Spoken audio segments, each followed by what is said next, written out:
가정이달 5월은 축제나 야외 행사를 즐기기에 제격입니다. 오늘은 비도 흩뿌리는 흐린 날씨가 이어졌지만 부산에선 이색 걷기 대회인 컬러 레이스와 세계 시민축제 등이 열려 풍성한 주말을 보냈습니다. 최혁규 기자가 소식 전합니다. 출발 신호와 함께 다채로운 색깔의 가루들이 하늘로 뿌려집니다. 3km 달리기 구간 곳곳에서 가루 세례를 받기도 하고 참석자들은 남녀노소 할 것 없이 서로에게 가루를 뿌리며 동심으로 돌아갑니다. 이걸 뿌림으로 인해서 저희가 이제 평소에는 이렇게 옷을 베리지 못하잖아요. 근데 이제 베리는 것도 마음껏 할 수 있고 주변에도 눈치 안 보이게 할 수 있는 게 너무 좀 좋은 것 같아요. 색색의 가루는 애군을 물리치고 행복을 기원한다는 의미인데요. 참가자들은 함께 뛰며 각자의 행복을 기원했습니다. 친구끼리 가족끼리 3천여 명의 참가자들이 이색적인 경험을 추억에 담으며 5월의 봄을 즐겼습니다. 요즘 태블릿 PC나 휴대폰 때문에 말들이 많은데 이렇게 야외에서 좋은 추억 만들게 돼가지고 애들한테도 너무 좋은 추억이 될 것 같습니다. 다채로운 전통 의상을 입은 세계인들이 한데 모였습니다. 서로의 문화를 공유하는 한바탕 축제판이 벌어졌습니다. 세계인의 주간을 기념해 열린 부산 세계 시민 축제 현장입니다. 国際交流というのは、国と国もそうですけども、私とあなたが国際交流の基本だと思っています。なので、僕たちが仲良くなってこの輪がどんどん広がっていくことが新しい日韓のいろんな交流の輪の広がりになると思っています。 주한 외국 공간은 물론 지역 외국인 커뮤니티 등 30개국 90개 단체가 함께했습니다. 올해 한일 국교 정상화 60주년을 기념해 한일 양국을 대표하는 젊은 두 가수의 공연도 펼쳐졌습니다.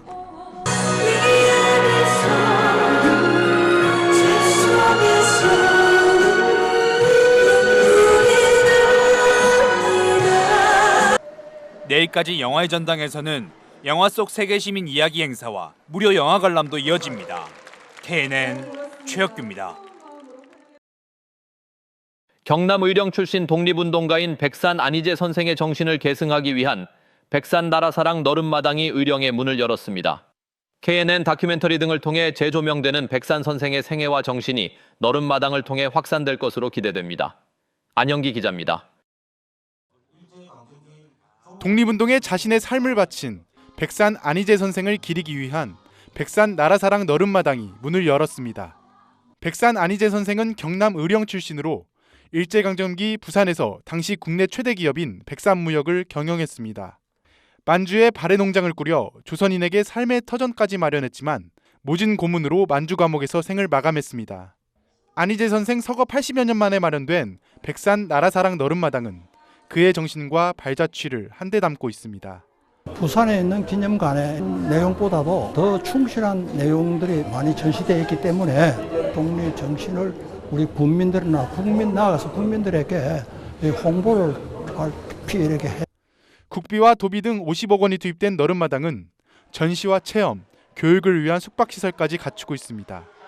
이곳 너른마당 전시체험관에서는 백산 선생의 발자취를 담은 KNN 특집 다큐멘터리 백산 의령에서 발해까지도 상시 상영합니다. 나라사랑, 정신과 뜻을 계승하기 위해서 이곳에 백산 선생 전당을 이렇게 만들었습니다. 우리 의령의 진충 보국 역사와 정신을 느끼고 또 배워보시기.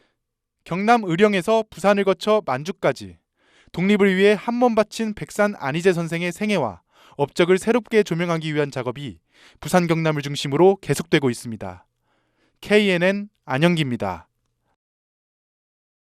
오늘 오전 7시 10분쯤 부산 반여동의 한 아파트에서 불이 나 소방서 추산 2천만 원 상당의 재산 피해를 내고 30여 분 만에 꺼졌습니다. 다행히 인명피해는 없었지만 불에 놀란 주민들이 대피하는 소동이 벌어졌습니다. 앞서 새벽 5시 40분쯤엔 부산 학장동의 한 공장에서 불이 나 소방서 추산 1,000만 원 상당의 재산 피해를 내고 40여 분 만에 꺼졌습니다. 소방당국은 공장 가동을 위해 타이머로 기계를 예열하는 과정에서 불이 난 것으로 보고 정확한 화재 원인을 조사하고 있습니다. 부산경찰청 여성청소년범죄수사계는 장애 아동들을 상습적으로 학대한 혐의로 부산의 한 언어발달센터 전교사 2명을 구속하고 센터 원장을 입건했습니다. 경찰이 3개월치 CCTV를 분석한 결과 해당 교사들이 장애 아동들의 입을 막거나 머리를 밀치고 꼬집는 정황 등을 확인했습니다. 경찰은 해당 교사에게 피해를 본 아동이 20여 명에 달하는 것으로 보고 있습니다. 국제라이온스 협회 부산지구의 제54차 연차대회와 총재 2 취임식이 열렸습니다.